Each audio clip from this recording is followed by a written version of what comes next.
G'day guys, Cam Wild Touring and welcome to a little midweek episode. This week I want to chat to you guys about throttle controllers. I've been running a previous brand throttle controller in the Land Cruiser for the last 18 months or so. Prior to that in the D-Max I was running a throttle controller, another brand again, for 7 or so years. But I've just recently put a new throttle controller into this rig. So I'll chat a little bit about, why I've made the change. But really I want to chat about all things throttle controllers. That is what they are, how they work, how to fit them, and then also chat a little bit about my experience having them with insurance and warranty claims. To begin with, the way that a throttle controller works, contrary to what some of the marketing BS will sort of lead you to believe, they do not change the power that your engine makes. It's not going to make your car make any more power or any more torque. It's not going to affect fuel economy unless you change your driving habits. It won't do any of that. But what it does do is it interrupts the signal between the accelerator pedal and the engine's ECU, the engine's computer. And it allows you to change that signal to either give you a more immediate throttle response or to even delay the throttle response based on what you want. And I think the best way to explain that is to use Tiff as my case study here. Tiff's got a little old RAV4 back at home, a little 2.4 litre 4-cylinder petrol RAV4. It doesn't make half as much power as the Land Cruiser makes, and probably about a quarter of as much torque. And yet when I picked up my Land Cruiser and Tiff had to drive it for the first time, what did you say? I think I remember saying it just doesn't, your new car doesn't take off as quickly as mine does. Like mine's a little bit more nippy and it just gets me off the mark quicker. Takes off a bit quicker. And that's kind of what we're talking about. So although Tiff's little RAV doesn't make nearly as much power as the Cruiser, it takes off quicker, it feels like it's faster. It's not. The only difference is that the signal from the accelerator pedal on the RAV was obviously different to what it is on the Land Cruiser. But we can modify the Cruiser's signal by using a throttle controller. So that's why I run one. I guess you've got to remember that when you buy a car, the biggest market for that car is like daily commuting, city driving.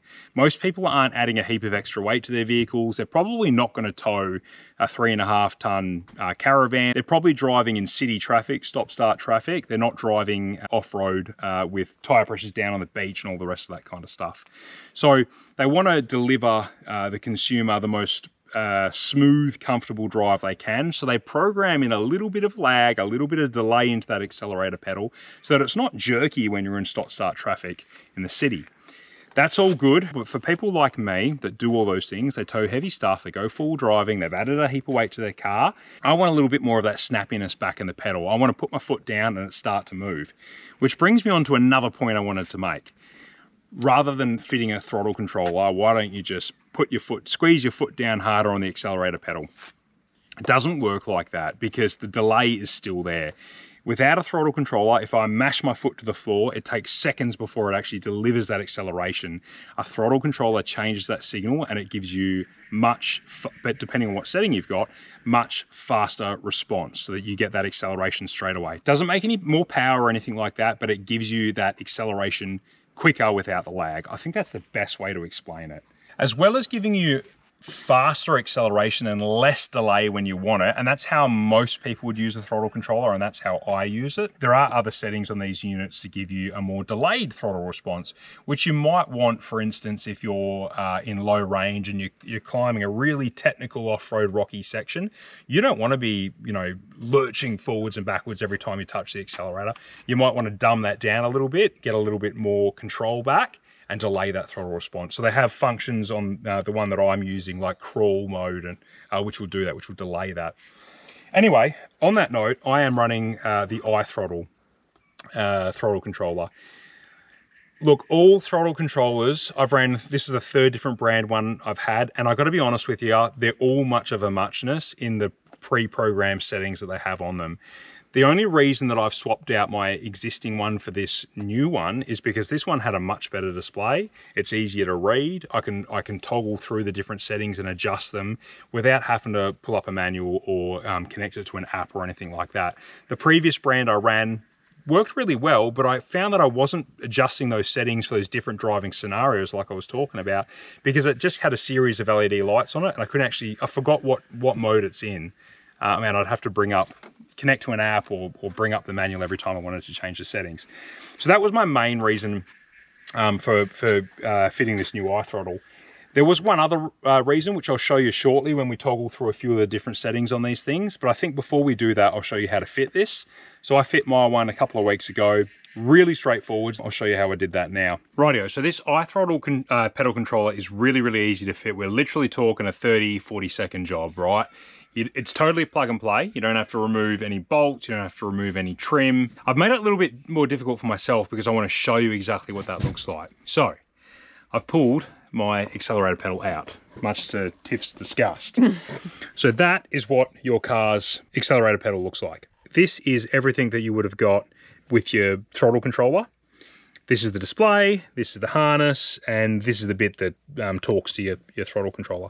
So all you have to do is you're going to have one lead coming down your firewall and plugging into the top of the throttle box. You disconnect that, you plug this into that lead that's coming from your car's ECU, and then this plugs into the top of the throttle. This plugs into this little box, the brains of the operation, and then you run your cable up to a spot that's suitable for you on your dash, and you can plug in your little controller and 3M tape it somewhere to your dash so it's really easy to operate.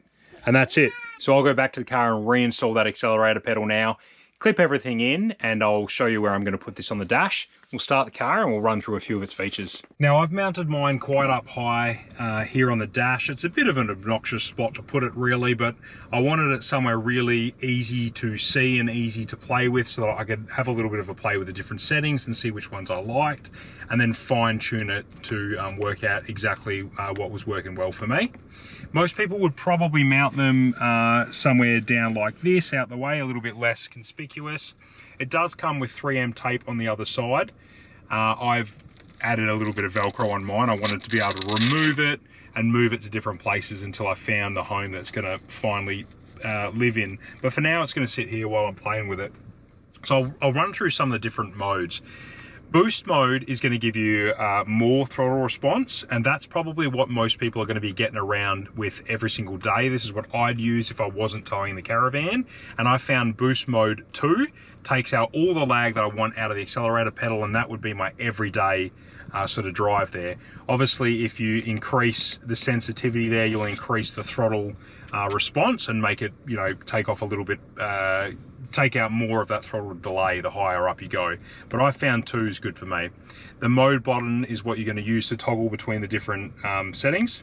Eco mode is going to dull the throttle response. Again, you can dull it more by going further up here. I probably wouldn't use this one because I want more throttle response, if anything. Now, intelligent mode's an interesting one. It's an adaptive program that'll tailor the throttle response to the way that you drive. Now, I've never used that one before, but apparently the longer that you're using it for, the more that it learns from you. It's supposed to be a good thing, but I would personally just leave it in boost while I'm driving around. Normal modes, that's to completely turn off the throttle controller if you just want to go back to how it was from factory for whatever reason. Lock mode, this will completely disable your throttle. So when I've got that on, I can press the pedal, does absolutely nothing. So you might want to use that as like an anti-theft kind of device. Obviously, if you do that, you probably don't want to have your throttle controller in such an obvious position. You could even, I suppose, unplug it and or, you know, hide the whole thing away. Towing mode. This is what I'm using when I'm towing the van, or if I'm going to be towing the boat when I get home. I normally get around in towing mode 2. That seems to be pretty good for me. Towing mode's pretty cool. It's been designed in such a way that it makes your car behave like you're not towing when you are towing. So it gives you a little bit more throttle response when you're driving around. But then they give you an increase in throttle response again when you plant your foot. And that's to overcome, you know, you hit a really steep hill or you're trying to overtake a road train or something like that. It's going to give you a little bit more when you need it. Sand and mud mode. Haven't actually had to play with that one yet. I've just been leaving it in boost when I'm in sand or mud, but we'll have a play with that one a little bit later on. Crawl modes, like I mentioned before, that's a really good one if you're going to be doing some technical driving and you want to limit wheel spin. You know, if you accidentally press the pedal too hard when you're bouncing over a rock or something like that, you might get some wheel spin. This will stop that from happening. It's going to dull that throttle response down to give you a little bit more control. Winch mode's a really interesting one. I don't know if you'll be able to hear it. I've got the engine running, when I increase winch mode, can you hear the engine idle up? So that winch mode's really interesting, and it was probably the second reason that I made the upgrade recently to this new throttle controller. The first one was just this better color display. If I can see what mode I'm in, I'm more likely to have a play with the settings. The second reason was that winch mode. Now, I don't have a winch on this Land Cruiser yet, but I do want to put one on when I get back home. The way that winch mode works is it's increasing the RPM of the vehicle, which is increasing the output current and also the voltage from the alternator. Winching's really taxing on your battery system on your car, so if you can increase that alternator output, you're going to keep up with that and do less damage to your battery and get more performance from your winch as well. So that was the whole idea of it, and that is how I'll use it when I've got a winch on the front. But in the meantime, I'm also really interested to see how that works for charging the battery in the car and charging the battery in the van. If at some point my batteries are down in the car or the van and I've got to idle the car at camp to try and get some current into either of those battery banks, being able to effectively have an old school idle up in a modern car is pretty cool. That means I'll be able to charge those battery banks far faster. So I haven't had that happen yet, but it's a strategy that I will have now if I do run the car or the caravan battery down. So I'll be keen to see how that works. And then the last thing I wanted to say about throttle controllers was, I know there'll be questions about what about your warranty, what about insurance? And look, I can't speak for every insurance company and every dealership and how they're going to respond to you having a throttle controller. But I can tell you, I've always had a throttle controller in my car since 2016, so 9 years.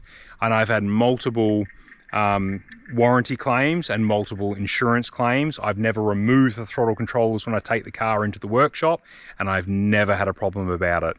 It doesn't change any the power output from the motor. It doesn't change fuel to air ratio or anything like that. It's not like a tune, which may cause you issues with warranty stuff. So yeah, I've never had a problem, and I'd be surprised if anyone else has ever had a problem with a throttle controller like that. Anyway, I don't think there's too much more I can say about all of that. So this is from iThrottle. It's plug and play. It'll work on pretty much every vehicle there is. He's got a list of which ones it'll work on his website. You can check that out. My 10% discount code WILD does work on these. Oh, and for the next 2 weeks, and I'll put the date down below, Sam, the owner of iThrottle, has been kind enough to run a bit of a promo for the release of this. He's going to throw in a free Bluetooth battery monitor for the next 2 weeks. I'll put the dates on the bottom of the screen there below. But yeah, if you add one of these iThrottles to your cart, you're going to get a free Bluetooth battery monitor. So that's a pretty good deal. Check that out. Thanks for watching, guys. I'll see ya in this Saturday's regular trip video. Cheers.